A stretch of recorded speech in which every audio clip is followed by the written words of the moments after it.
Assalamualaikum warahmatullahi wabarakatuh. Perkenalkan, nama saya Jeki Hendrian. Saya merupakan salah satu mahasiswa Universitas Cyber Asia kelas IT 401, mata kuliah Sistem Jaringan 1. Oke, di video kali ini, di beberapa menit ke depan, saya akan membahas tentang materi, yaitu tentang networking, di mana ini merupakan tugas UTS dari mata kuliah Sistem Jaringan 1 dengan dosen pengampu yaitu Bapak Muhammad Ikhwani Saputra, Eskom, Mkom. Oke, di video kali ini kita akan membahas tentang materi perkuliahan dari pertemuan 1 sampai dengan pertemuan 7. Nah, untuk materinya bisa kita lihat di sini. Nanti kita akan membahas tentang pengenalan jaringan itu apa, komponen jaringan, jenis-jenis jaringan itu berdasarkan fungsinya dan berdasarkan skalanya juga, skala jangkauannya. Selain itu, kita akan membahas juga tentang topologi jaringan itu apa dan network trend. Selanjutnya, kita akan membahas tentang network protokol dan model dan beberapa definisi, tujuan, dan contoh dari network protokol dan model, terus tujuannya apa. Nah, selanjutnya nanti kita akan mencoba untuk membahas merancang pengelamatan jaringan atau nanti akan berkaitan dengan IP address dan subnetting. Terus kita akan bahas juga tentang physical layer, wireless, terus kita bahas juga nanti basic configuration device. Ini concernnya fokusnya di perangkat Cisco. Nah, selanjutnya kita akan bahas juga nanti tentang basic Cisco device configuration dan suite configuration itu seperti apa, khususnya nanti untuk konfigurasi perangkat Cisco switch. Mungkin kita langsung aja, pasti latar belakangnya pembahasan ini adalah fokus ke di era global saat ini yang terus berkembang, yang begitu pesatnya perkembangan teknologi saat ini, mulai dari sistem jaringan dan infrastruktur network menjadi elemen penting yang mendukung berbagai aspek kehidupan manusia. Karena pastinya jaringan itu sangat bermanfaat sekali dalam kehidupan sehari-hari, sehingga bisa memudahkan kita dalam menjalankan aktivitas sehari-hari, mulai dari bekerja, terus kita bisa bekerja secara hybrid, bekerja dari kantor ataupun dari offline itu sangat possible atau sangat memungkinkan.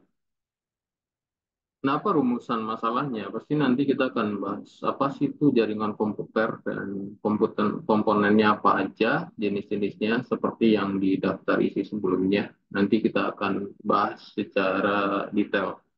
Termasuk juga nanti kita akan bahas juga tentang protokol dan model apa aja yang ada di networking itu dan bagaimana bentuk atau cara konfigurasi pada perangkat jaringan supaya perangkat jaringan yang kita pakai sehari-hari itu bagaimana cara dia terhubung. Kenapa kita bisa berkomunikasi dengan orang lain sedangkan jarak kita jauh gitu dengan pemanfaatan teknologi jaringan ini. Nah, pastinya tujuannya itu untuk memahami apa itu jaringan dan komponennya, memahami protokol-protokol jaringan yang ada, terus memahami juga komponen-komponen yang ada, serta protokol dan model yang ada di jaringan itu apa aja, kenapa kita bisa terhubung melalui jaringan. Pasti manfaatnya itu seperti yang kita rasakan saat ini, kita bisa tahu apa itu jaringan, terus kita bisa mengoperasikan jaringan, kita bisa menggunakan jaringan dengan baik. Nah, pertama kita bahas dulu di sini pengenalan jaringan. Mungkin kita bahas tidak semuanya, ini kita coba rangkum saja. Apa sih itu jaringan? Nah, jaringan adalah sekumpulan komputer atau perangkat komputasi yang saling terhubung sehingga dapat bertukar informasi, melakukan transfer data, dan sharing resource atau sumber daya. Nah, jadi kenapa kita bisa terhubung dengan orang lain yang jaraknya jauh dengan kita? Itu karena adanya komunikasi antar perangkat jaringan. Jadi bukan hanya komputer ya di jaringan itu. Nanti banyak lagi perangkat-perangkat yang ada di jaringan, mulai dari switch, router, firewall, dan lain-lain. Makanya kita bisa terhubung dengan internet. Nah, itulah internet itu apa sih? Internet itu kumpulan dari perangkat-perangkat jaringan di mana perangkat tersebut saling terhubung atau saling terkoneksi. Seperti itu. Jadi perangkat kita yang ada di Indonesia, perangkat jaringan yang ada di Indonesia itu terhubung dengan perangkat-perangkat jaringan di berbagai dunia. Seperti itu. Makanya kita bisa akses Google, kita bisa akses YouTube, dan lain-lain. Kan seperti yang kita tahu, server dari YouTube, server dari Google itu kan adanya di luar negeri. Makanya karena adanya saling terhubungnya perangkat jaringan ini, makanya kita bisa akses YouTube, akses Google, browsing di Google, dan lain-lain. Nah, komponen apa aja sih yang ada di eh, jaringan itu? Nah, pertama kita bahas dulu, dia tuh ada beberapa kategorinya, mulai dari end device, intermediate device-nya, terus network medianya. Yang pertama kita bahas dulu end device, di mana end device itu merupakan host atau perangkat akhir dari sebuah komunikasi dalam jaringan. End device ini biasanya berperan sebagai penerima dan pengirim dari sebuah data atau file. Nah, contohnya di sini itu mulai dari PC atau personal komputer, terus laptop, printer, IP phone. IP phone itu yang telepon kantor yang biasa kita gunakan. Terus ada PDA, terus ada tablet, handphone atau smartphone, ada smart TV juga, dan lain-lain. Nah, itu yang disebut dengan end device atau ya, ini biasa disebut juga dengan perangkat klien. Terus selanjutnya kita bahas di sini ada intermediate device, di mana intermediate device itu berfungsi untuk menghubungkan end device. Nah, intermediate device dia sebagai perangkat yang memanage data flow, proses transfer data. Jadi di-manage oleh intermediate device ini, mulai dari manage path-nya atau jalurnya, itu di-manage oleh intermediate device ini. Nah, ini beberapa perannya nih. Yang pertama itu ada regenerate dan retransmit data sinyal, terus maintain jalur yang akan dilewati oleh data informasi yang dikirim dari source ke destination. Nah, jadi intermediate device ini dia yang mengatur proses dari transfer data yang dikirim dari si pengirim ke si penerima. Nah, untuk kecepatan transfernya juga bisa diatur oleh perangkat intermediate device ini. Nah, makanya kita bisa akses ke YouTube yang ada di servernya di luar negeri itu bisa dilakukan secara cepat. Nah, itu bisa dikontrol dan di-manage oleh perangkat intermediate device ini. Nah, contohnya apa? Contohnya di sini ada firewall. Nah, firewall ini buat perangkat security-nya supaya infrastruktur network kita itu tidak mudah diserang oleh berbagai ancaman-ancaman dari pihak-pihak yang tidak bertanggung jawab. Nah, terus ada router, ada switch, ada access point juga yang biasa kita gunakan untuk WiFi. Nah, ini contoh perangkatnya. Terus ada network media. Network media itu berfungsi sebagai media atau jalur yang akan dilewati oleh data atau pesan yang dikirim dari source ke destination. Nah, jadi tanpa network media ini, untuk proses transfer data yang kita lakukan sehari-hari itu nggak bisa dilakukan karena nggak ada jalurnya. Jadi network media ini sebagai jalurnya, jalur dari data yang kita kirim. Nah, terus contohnya apa aja? Contohnya tuh seperti eh, copper cable atau kabel tembaga, terus ada fiber optik. Fiber optik ini yang eh, kabel serat kaca, terus ada wireless juga. Nah, yang bisa digunakan untuk jaringan backbone atau jaringan yang berskala besar itu biasanya menggunakan fiber optik karena bisa jangkauannya itu lebih jauh. Nah, kalau untuk di jaringan LAN, local area network, itu biasanya kita menggunakan kabel UTP.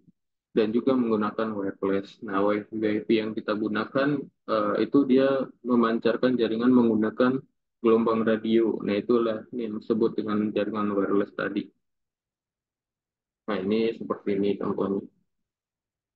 Nah, terus kita bahas juga sekarang jenis-jenis jaringan berdasarkan fungsinya. Yang pertama, client and server network. Nah, ini pasti dalam suatu jaringan pasti ada yang terjadi namanya pasti ada namanya klien dan server. Di mana klien ini sebagai penerima informasi, terus server ini sebagai penyedia informasi-informasi. Nah, contohnya seperti apa? Contohnya seperti kita sebagai user. Nah, itu disebut dengan klien ketika kita akses ke Google, ketika kita akses ke YouTube.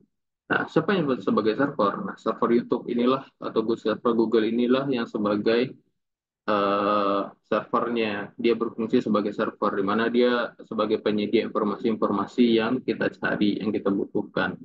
Nah, untuk gambarannya seperti yang ada di gambar ini, client and server. Ketika ada klien, akses informasi ke server yang ada di internet, server tersebut menyediakan informasi untuk klien. Nah, ini disebut dengan client and server network.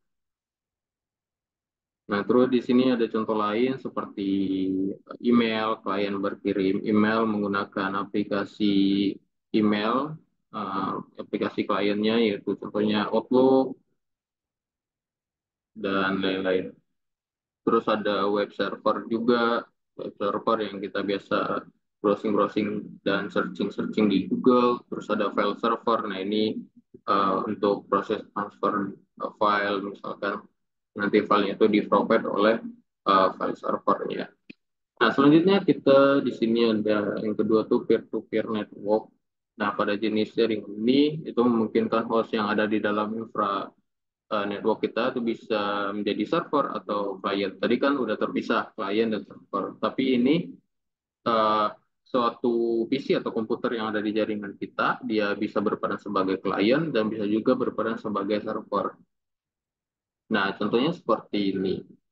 Contohnya seperti berbagi resource, printer, atau berbagi file. Contoh misalkan kita point to point, peer to peer dengan laptop to laptop. Nah, laptop satu dan laptop dua. Laptop satu ini dia bisa sebagai klien, di mana bisa menerima file dari laptop dua, dan laptop satu ini juga bisa berperan sebagai server, di mana dia sebagai penyedia dari file. Jadi dia penyedia file, terus si laptop 2 tadi itu dia sebagai penerima filenya. Seperti itu untuk peer-to-peer network. Nah, di sini ada kelebihan dan kekurangannya. Kelebihannya apa? Mudah untuk dikonfigurasi karena simple untuk jaringannya. Terus tidak kompleks, lower cost juga. Terus digunakan untuk keperluan yang simpel-simpel saja, seperti sharing file dan lain-lain. Terus kekurangannya apa? Administrasi tidak terpusat atau not centralized, terus tidak aman atau not secure, not scalable juga, terus pastinya lower performance karena sama-sama secara bersamaan digunakan untuk beberapa fungsi yang berbeda. Nah, terus jenis jaringan berdasarkan skalanya. Yang pertama di sini ada PAN atau Personal Area Network. Dan ini contohnya seperti kita terkoneksi dengan handphone kita terkoneksi dengan earphone Bluetooth. Di mana jangkauan jaringannya itu sangat pendek atau sangat dekat. Terus ada Local Area Network. Ini contohnya seperti jaringan rumahan atau misalkan di kafe-kafe. Nah, itu dia salah satu jenis jaringan local area network di mana jangkauannya itu area jangkauannya satu ruangan atau satu bangunan saja. Terus selanjutnya ada Metropolitan Area Network atau MAN di mana jangkauannya itu untuk jaringan kota. Jadi jaringan yang sudah menjangkau area perkotaan secara geografis. Nah, misalnya antar gedung yang ada di kota-kota itu bisa dikembangkan skala jaringannya itu merupakan termasuk ke metropolitan area network. Terus ada wide area network juga, atau ini jaringannya itu skalanya udah sangat luas, atau yang biasa kita sebut dengan internet, di mana jangkauannya itu sudah antar negara atau antar benua. Jadi makanya kita bisa berkomunikasi dengan orang yang berbeda negara, bahkan berbeda benua, Itu karena adanya internet atau wide area network connectivity. Bisa disebarkan melalui fiber optik atau menggunakan satelit yang ada di luar angkasa. Itu untuk penyebaran jaringannya. Nah, selanjutnya kita bahas untuk network topologi. Pastinya sebelum kita melakukan konfigurasi terhadap jaringan, kita harus mendesain dulu untuk jaringan flow-nya kemana saja, terhubungnya kemana saja, terkoneksinya ke perangkat apa-apa saja.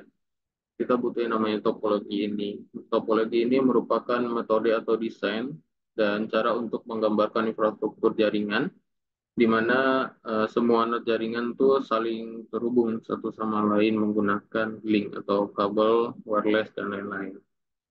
Nah, topologi itu ada dua jenisnya di sini ya. Yang pertama tuh physical topology. Ini biasa kita sebutnya HLD, High Level Design. Nah, ini tuh terdapat beberapa router, terus lokasinya di mana, terus racknya itu ada di rack berapa, terus nanti biasanya itu ada di lantai atau di gedung berapa, gedung mana dan lantai berapa tuh dicantumkan di bagian physical topologi ini. Dia menggambarkan posisi secara fisik dari perangkat-perangkat kita. Terus logical topology ini merupakan memberikan gambaran dari infrastruktur jaringan mulai dari perangkat, port, interface yang aktif serta IP address dari setiap segmen jaringan. Nah, ini tuh biasanya ada informasi IP address, informasi portnya, terus nanti ada jika ada konfigurasi VLAN atau virtual area network itu dicantumkan juga di logical topology ini atau nanti kita konfigurasi tunneling itu bisa dicantumkan juga di logical topologi ini. Nah, selanjutnya network trend. Nah, network trend ini apa aja sih? Nah, semakin berkembangnya jaringan, teknologi jaringan ini itu muncullah beberapa tren. Yang pertama, bring your own device atau BYOD, di mana ini konsep dari untuk setiap karyawan yang ada di kantor itu bisa membawa laptop sendiri, jadi tidak harus standby di kantor untuk melakukan aktiviti pekerjaan. Jadi bisa membawa laptop sendiri dan bisa kerja secara hybrid atau bisa kerja di luar.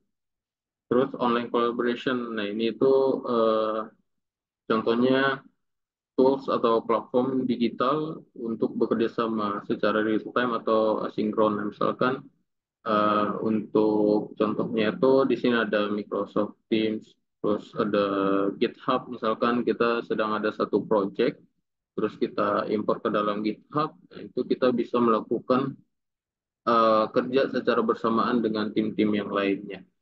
Nah, pastinya ini butuh yang namanya koneksi jaringan. Nah, terus ada video communication, contohnya itu seperti Webex, ini punyanya Cisco, terus ada Zoom, Microsoft Teams tadi juga, terus ada eh, Google Meet dan lain-lain. Ini untuk video conference contohnya. Terus ada cloud computing. Nah, ini model komputasi yang menyediakan resource komputasi seperti server, storage, database, jaringan software, dan service lainnya melalui internet. Jadi kita bisa akses data dari internet dari luar gitu. Jadi datanya itu ada di internet atau dia ada di cloud. Terus selanjutnya pasti kita eh, tidak jauh dengan network security. Nah, network security ini merupakan metode yang dilakukan untuk melindungi infrastruktur jaringan dari berbagai ancaman dan serangan yang dapat merusak dan mencuri data serta mengganggu operasional dan proses bisnis. Nah, di internet itu pastinya tidak ada yang aman. Jadi pasti pentingnya sebuah metode untuk mengamankan jaringan atau network security ini tadi untuk melindungi infrastruktur atau server-server PAM kita yang ada di misalkan di data center itu pastinya kita butuh mengamankan jaringan tersebut.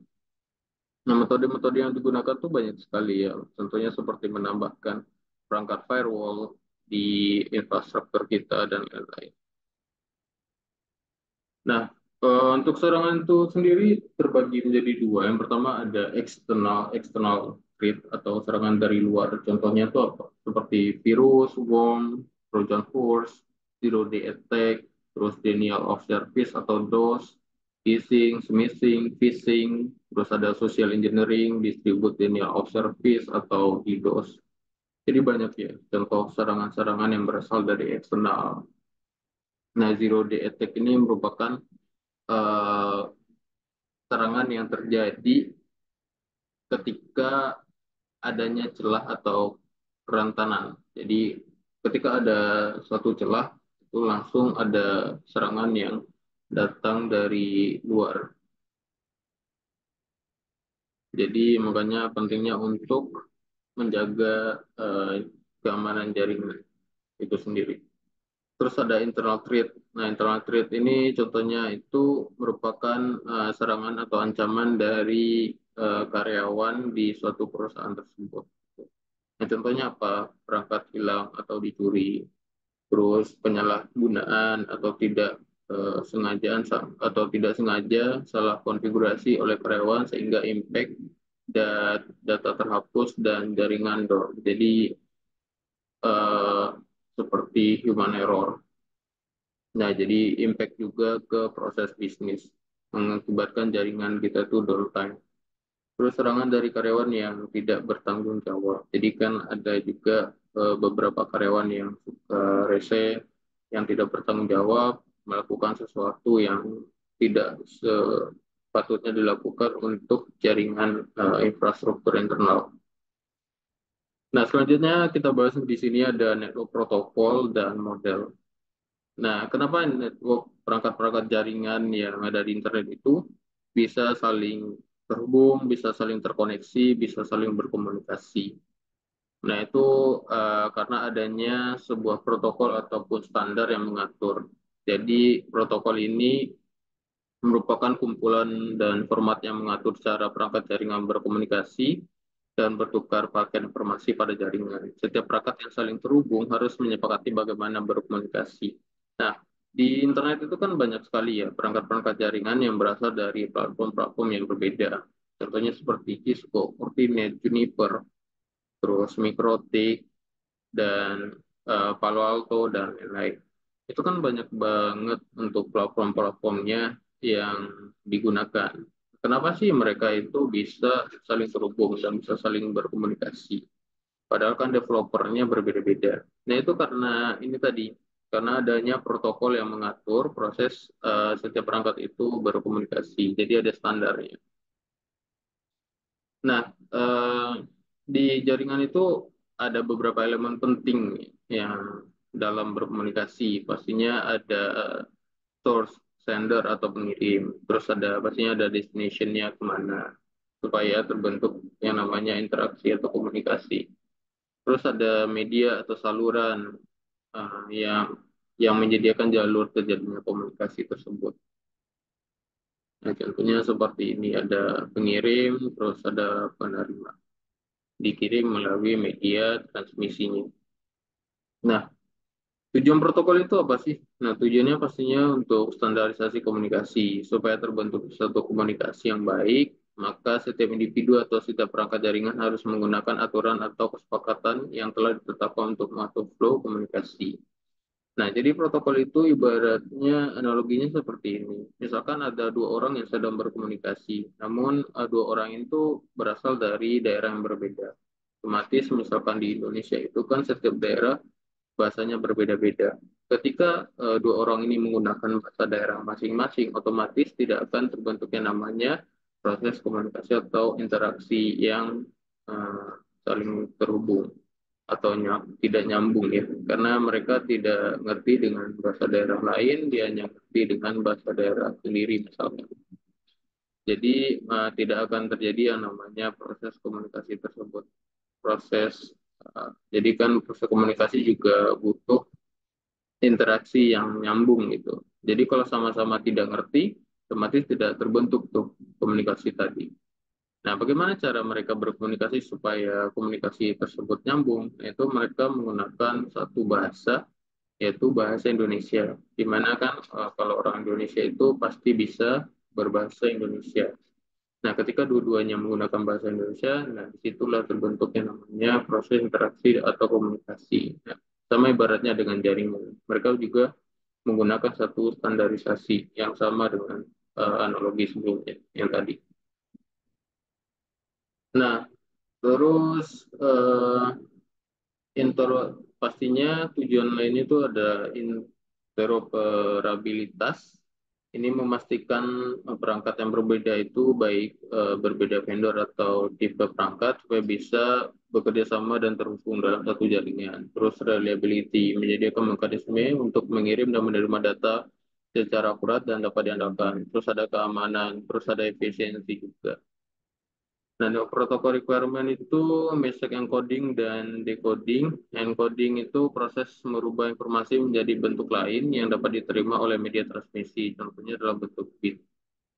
Nah, terus jadi bit itu ditransmisikan menjadi sinyal sesuai dengan media transmisinya.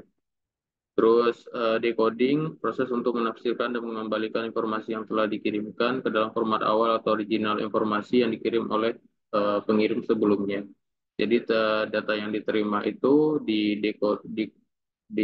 decode, maka si penerima akan menerima data asli yang dikirim oleh pengirim sebelumnya. Nah, terus message formatting dan encapsulation. Nah, message formatting itu merupakan menata data dalam struktur tertentu untuk diproses oleh penerima.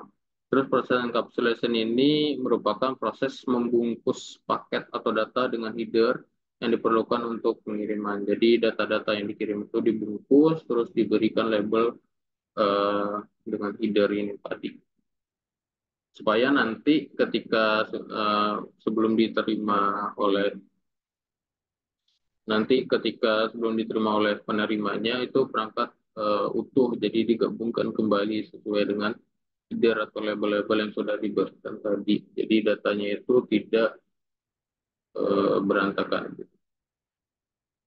Ya karena kan paket-paket itu data itu kan dikirim berupa paket-paket data gitu.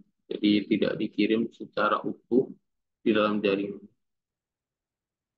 Nah, terus ada mistake size. Mistake size ini ukuran pesan yang dikirim. Pesan yang berukuran besar mungkin, nah seperti yang bilang tadi itu akan dipecah menjadi bagian kecil atau disegmentasi sesuai dengan kapasitas jalur transmisi. Makanya nanti itu ada bandwidth eh, atau ada throughput juga.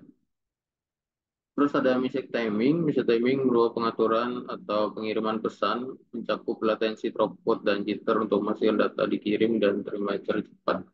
Terus ada message delivery option. Message delivery option adalah metode yang digunakan untuk mengirim pesan di jaringan. Nah, ada unique cache, multi cache, broadcast. Nah, unique cache ini mengirim pesan dari satu sumber ke satu tujuan, jadi cuma satu tujuannya. Terus multi cache ini pesan dari satu sumber, namun beberapa tujuan yang telah ditentukan dalam grup multicast-nya. Terus ada broadcast, di mana broadcast ini dikirim dari satu sumber ke semua perangkat dalam jaringan atau perangkat yang aktif. Nah, contohnya seperti ini, ada gambarannya multicast, unicast, dan broadcast. Contoh network protokol ada HTTP, HTTPS. Nah, ini contohnya kita ketika mengakses web itu ada HTTP dan HTTPS-nya. Terus ada FTP, File Transfer Protocol, dia menggunakan protokol FTP ini. Terus ada TCP/IP. Nah, inilah TCP/IP ini protokol yang digunakan untuk internet.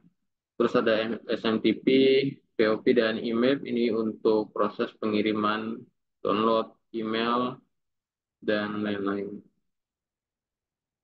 Nah, terus network model. Nah, network model itu apa sih? Network model itu merupakan kerangka kerja yang mendefinisikan bagaimana berbagai protokol dan teknologi bekerja sama untuk terjadinya komunikasi antar perangkat. Ya, tujuannya pasti untuk kerangka kerja konseptual untuk memahami dan merancang jaringan yang memungkinkan terciptanya komunikasi antar perangkat jaringan yang berbeda. Nah, contohnya apa sih? Contohnya ada OSI layer sama TCP/IP. Nah, OSI layer itu ada 7 layer. Ada physical layer, data link, network, transportation, presentation, dan application layer. Begitupun dengan TCP/IP model. Ini contohnya layernya itu ada network access, internet transfer, sama application. Nah, terus ada Internet Standard Organization. Nah, ini yang mengatur, terus yang menyediakan IP address, menyediakan AS number, supaya nanti bisa terjadinya komunikasi di internet. Ada contohnya Institute of Electrical and Electronic Engineer. terus ada Internet Assigned Number Authority, terus ada Internet Engineering Task Force, terus ada Telecommunication Industry Association, terus ada Internet Corporation for Assigned Name and Numbers. Nah, selanjutnya kita bagaimana sih merancang pengamatan jaringan itu sendiri? Pastinya kita berhubungan dengan IP address. Nah, IP address itu adalah pengalamatan logikal yang unik. Nah, IP address itu unik ya untuk setiap host supaya tidak terjadinya duplikat atau bentrok IP. Nah, kalau bentrok IP-nya, dia komunikasinya pasti akan terganggu atau tidak bisa.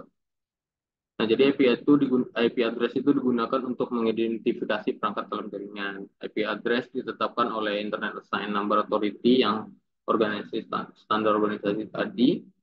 Nah, IP address itu menggunakan sistem bilangan biner dan bilangan desimal. IP address itu kalau static konfigurasi dikonfigurasi secara manual oleh administrator satu-satu di setiap host atau setiap perangkat.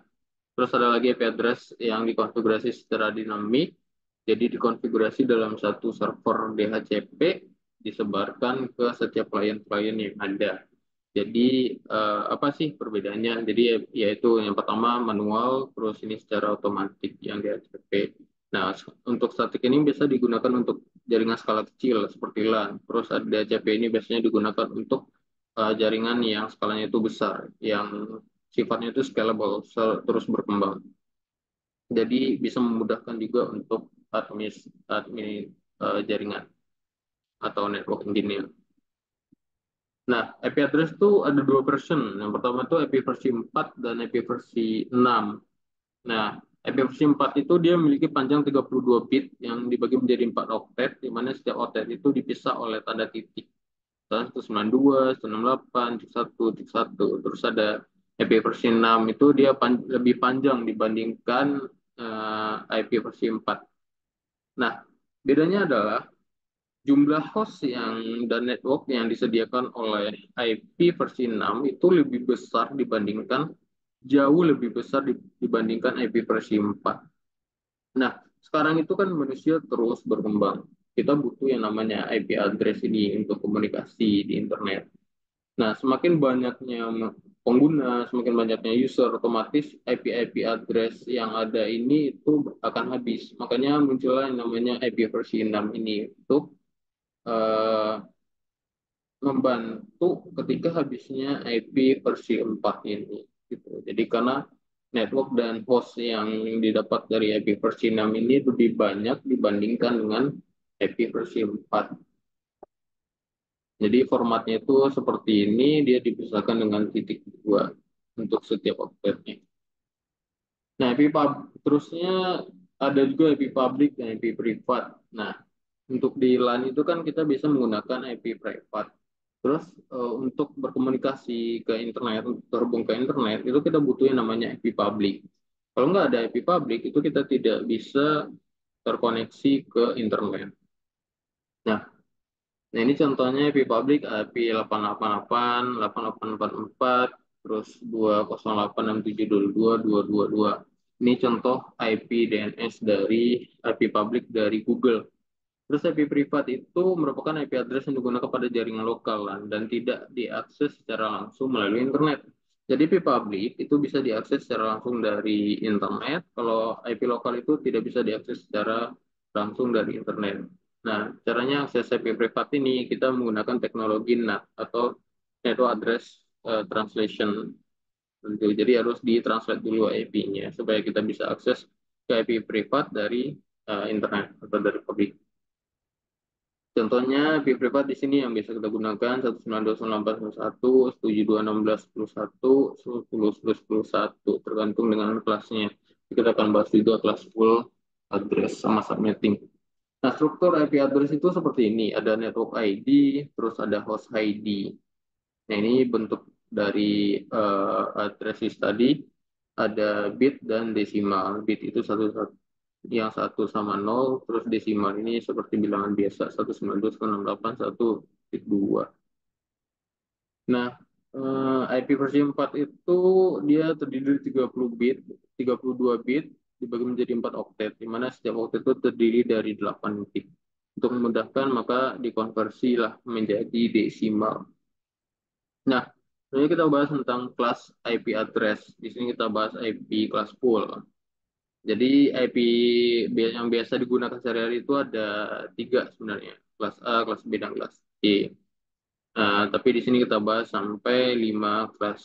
Nah, pertama kita bahas dulu kelas A. Kelas A itu memiliki IP di oktet pertamanya 0 sampai 127 atau 000 sampai 127.000. Nah, 8 bit pertama itu merupakan network portion, terus 24 bit terakhir itu atau 3 oktet terakhir untuk porsi host. Memiliki 128 network dan 16.777.216 host, jadi lebih banyak ya untuk hostnya. Nah, net masknya itu 255.000 atau /8. Kelas B itu mulai dari 128 sampai 191. Nah, dari 16 bit pertama itu atau 2 oktet pertama merupakan network portion, 16 bit 2 oktet terakhir merupakan untuk versi host. Jumlah host yang bisa digunakan di kelas B ini ada 16.384 network dan 65.536 host. Netmasknya 255, 255, titik nos, titik nos, atau /16. Sedangkan kelas C, ini kelas C biasa digunakan untuk jaringan LAN. Memiliki IP di oktet pertamanya 192 sampai 223. Harusnya kan IP address itu sampai 254, tapi nanti kita ada di kelas C dan di kelas D dan kelas E-nya.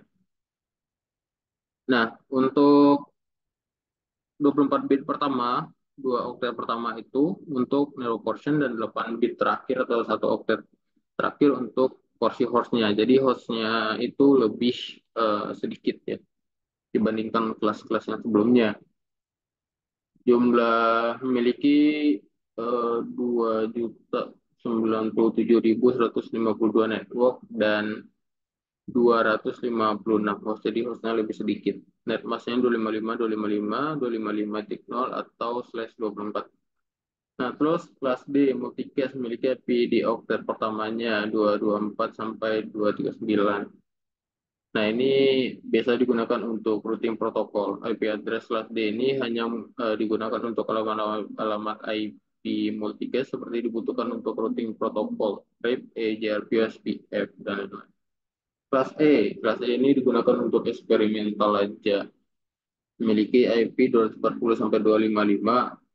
IP address kelas E ini disediakan sebagai alamat IP yang bersifat eksperimental aja atau tidak digunakan untuk komunikasi antar perangkat.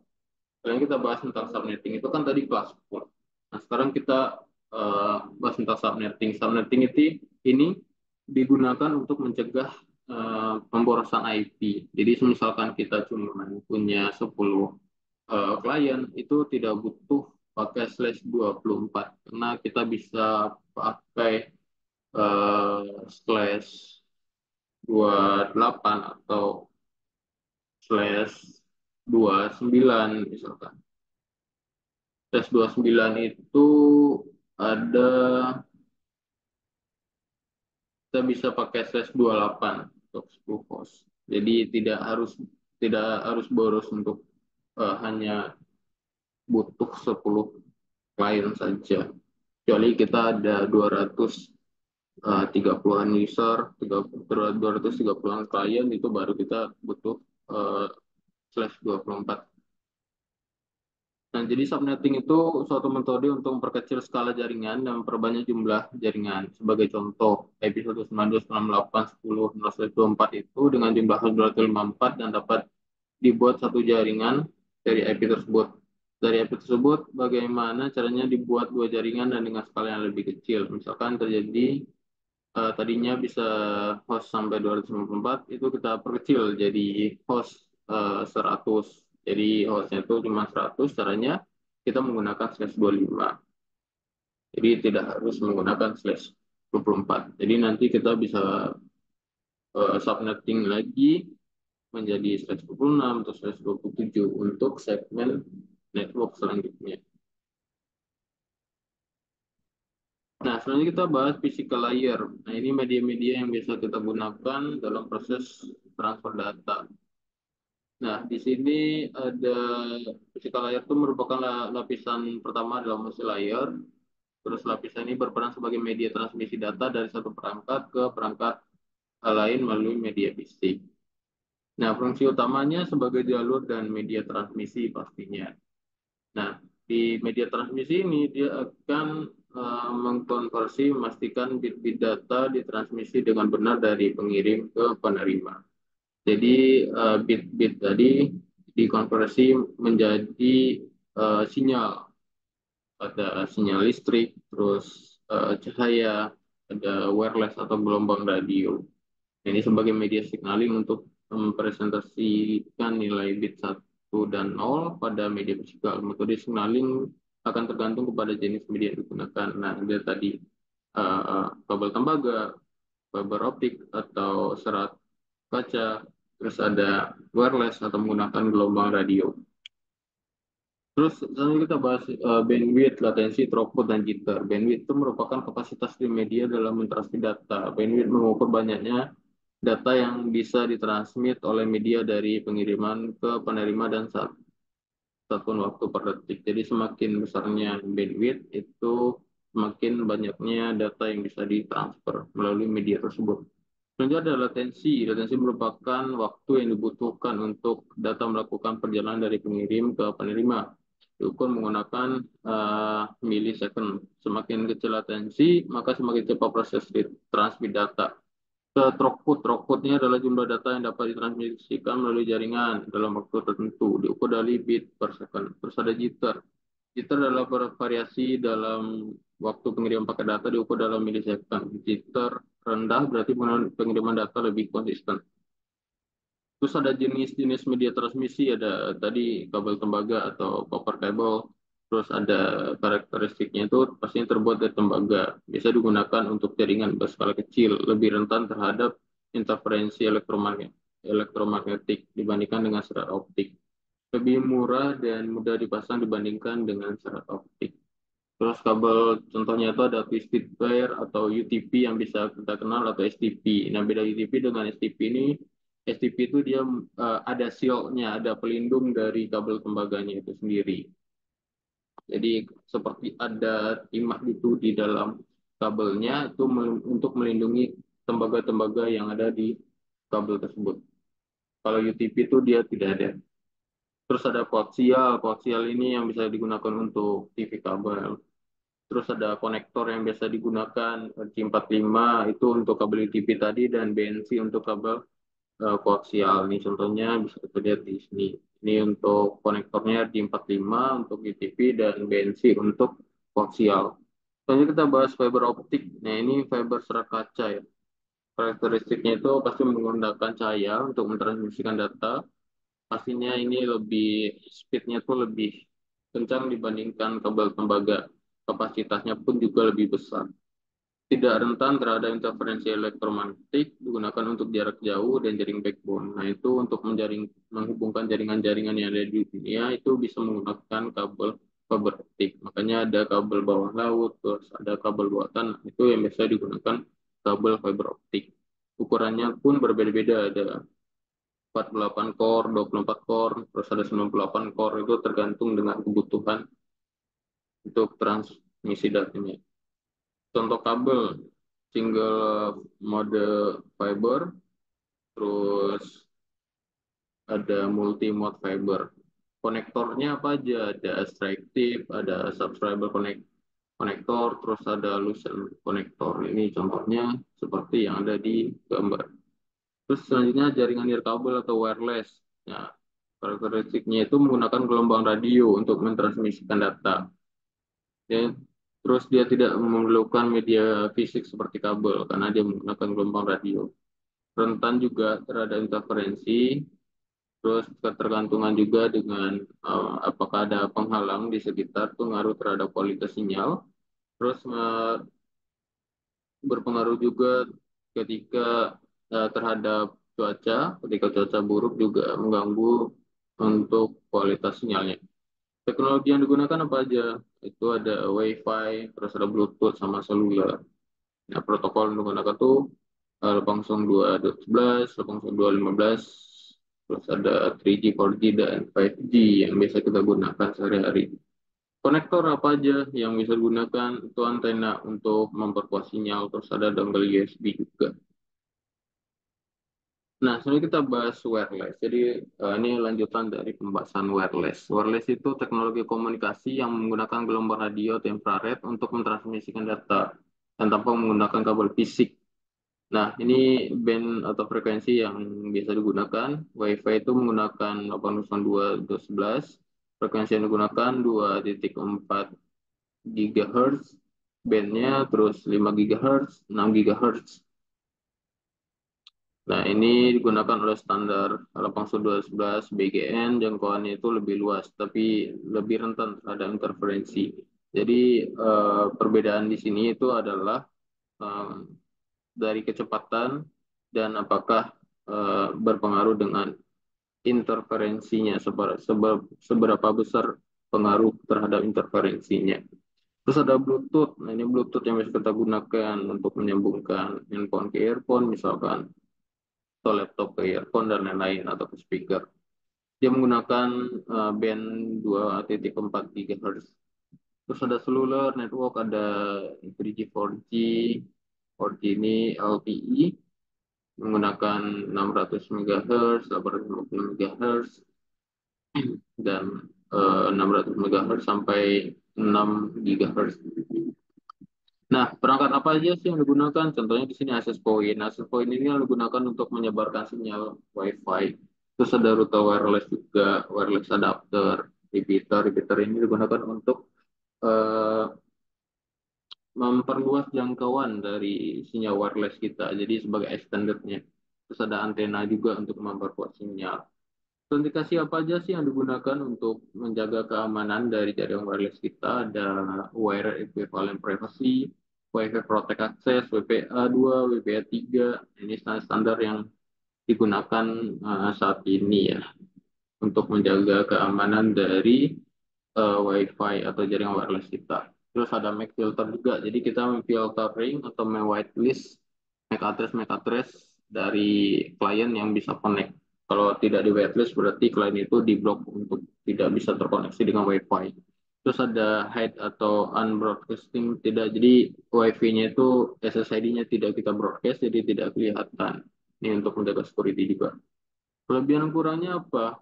Yang pertama kelebihannya mobilitasnya. Pasti memungkinkan pengguna untuk bergerak bebas tanpa kehilangan koneksi. Ini berbeda, ini bedanya dengan koneksi kabel ya. Kalau kabel itu kan harus stay di tempat kabel nyolok. Kalau WiFi itu dia mobilitasnya itu lebih fleksibel, jadi bisa berpindah-pindah.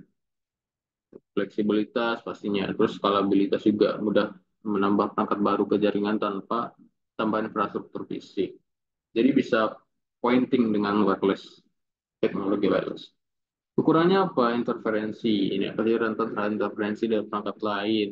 Sangat ketergantungan juga dengan penghalang. Terus yang berpengaruh terhadap interferensi ini contohnya microwave, perangkat Bluetooth, dan perangkat kabel lainnya.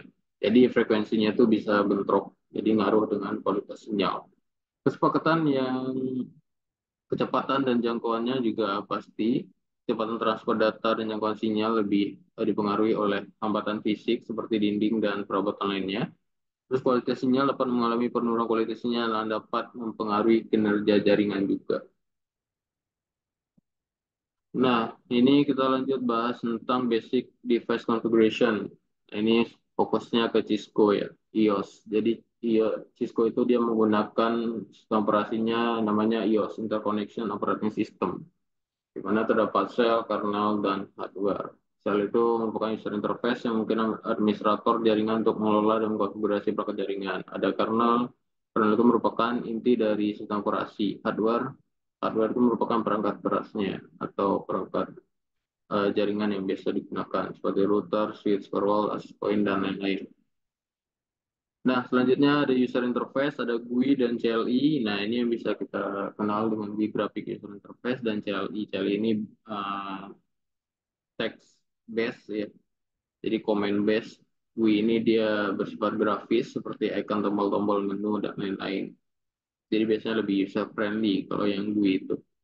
Terus metode akses yang biasa digunakan yaitu akses menggunakan manajemen konsol. Ini menggunakan kabel konsol, terus di perangkat itu biasanya ada core konsol. Jadi manajemen ini biasa digunakan untuk initial configuration atau konfigurasi awal. Biasanya kita akses menggunakan kabel konsol. Terus ada secure cell ini SSH. Ini buat remote ke perangkat. Biasanya sudah dikonfigurasi dengan IP management. Terus telnet juga sama halnya dengan SSH, tapi SSH lebih secure dibandingkan telnet. Terus terminal apa aja sih yang bisa kita gunakan? Contohnya ada Putih, Teraterm, Security, Moba Extern. Nah ini terminal-terminal yang bisa digunakan untuk mengakses perangkat atau CL lainnya. Terus masuk ke command yang bisa digunakan pada Cisco. Jadi command mode-nya itu pertama user exec, ini ditandai dengan tanda panah. Terus ada switch ditandai dengan privilege exec ditandai dengan uh, tanda pagar gitu. Terus ada global configuration mode. Ini nanti di sinilah sesi untuk melakukan konfigurasi atau perubahan terhadap settingan-settingan yang ada di perangkat. Terus ada router config interface ini untuk interface configuration mode. Nanti banyak lagi ya tergantung service-service yang kita konfigurasi. Untuk keluar dari masing-masing mode ini itu command mode ini bisa menggunakan uh, command disable ketika kita ada di privilege exec, terus bisa menggunakan exit dan end ketika berada di global configuration mode, atau bisa juga menggunakan tombol control Z. Nah, ini untuk contohnya ada di sini. Terus struktur command-nya itu di sini ada from, command, space, dan keyword. From itu yang tadi ada switch di sini, terus command-nya itu command yang atau perintah yang dimasukkan oleh admin untuk melakukan tugas tertentu terhadap perangkat. Terus ada IP protokol.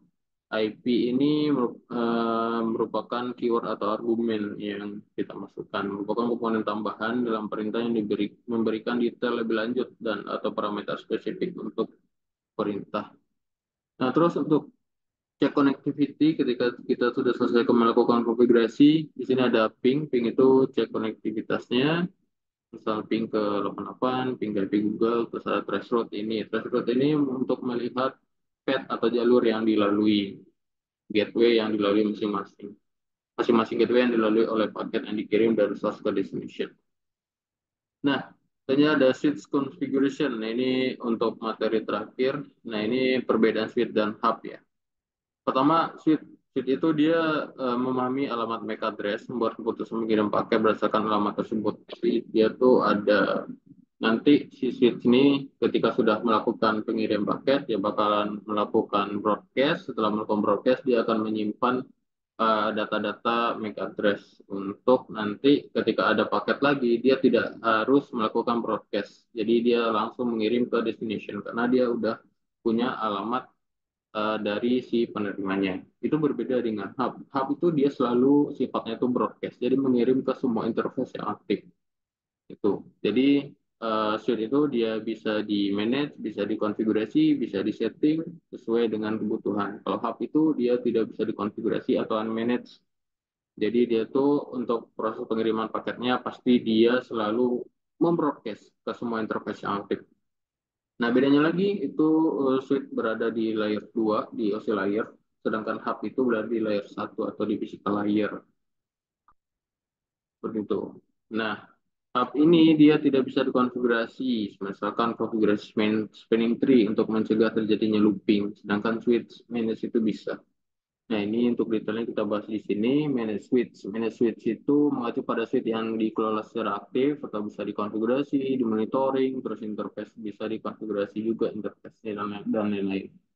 Bisa di remote juga. Terus bisa dikonfigurasi spanning tree, bisa dikonfigurasi ether channel untuk mengcombine satu interface dengan interface lain untuk menambah kapasitas link. Terus untuk suite unmanaged ini mengacu pada suite yang tidak bisa dikonfigurasi sama sekali. Terus tidak bisa dikonfigurasi spanning tree untuk mencegah looping, tidak bisa dikonfigurasi ether channel, tidak bisa dikonfigurasi lain-lainnya. Jadi secara default itu dia tuh selalu membroadcast traffic. Nah, suite series, banyak sekali suite series yang dimiliki setiap vendor. Ini contoh di sini kita mengacu Ke switch Cisco contohnya Catalyst 2960 series. Ini untuk ada kapasitas portnya juga, kecepatan dari eh, transfer data dari interface-nya, Fast Ethernet, Gigabit Ethernet. Terus nanti untuk yang besar lagi untuk service provider atau data center itu kapasitas interface itu lebih besar lagi sampai terabit. Ada Nexus 9000 series dan lain ini contoh perangkat switch-nya. Nah, terus konfigurasi switch masuk ke konfigurasi mode, kita masukkan enable, terus untuk masuk ke konfigurasi global configuration mode, kita ketik configure terminal atau config juga bisa. Terus konfigurasi hostname, masukkan hostname, terus di sini hostname-nya Jiki, switch lantai satu, ini memberikan identitas dari switch kita, supaya ketika ada troubleshooting, kita tidak susah untuk mengidentifikasi switch mana yang bermasalah. Terus konfigurasi VLAN, ini membagi segmentasi VLAN, terus ada konfigurasi interface, interface mode-nya, akses ataupun trunk, terus ada konfigurasi password konsol ini untuk memberikan password ketika kita akses melalui konsol manajemen. Terus ada konfigurasi password telnet, nah ini untuk remote tadi. Begitupun dengan konfigurasi SSH. SSH itu dilengkapi dengan username dan password. Sedangkan kalau telnet itu biasanya hanya dikonfigurasi dengan password tanpa username. Nah, terus selanjutnya setelah banyak melakukan konfigurasi, kita akan melakukan save konfigurasi supaya ketika perangkatnya mati itu konfigurasi tidak hilang. Jadi settingan-settingan yang dari perangkat itu tidak hilang. Makanya kita harus melakukan save configuration dan bahkan harus melakukan backup configuration. Nah, mungkin hanya itu yang bisa saya sampaikan untuk pembahasan kali ini. Jadi sangat luas ya untuk pembahasan networking ini. Sebenarnya banyak lagi teknologi-teknologi yang bisa kita bahas di dunia jaringan ini. Karena waktunya terbatas, mungkin hanya itu yang bisa saya sampaikan. Terima kasih banyak. Wassalamualaikum warahmatullahi wabarakatuh.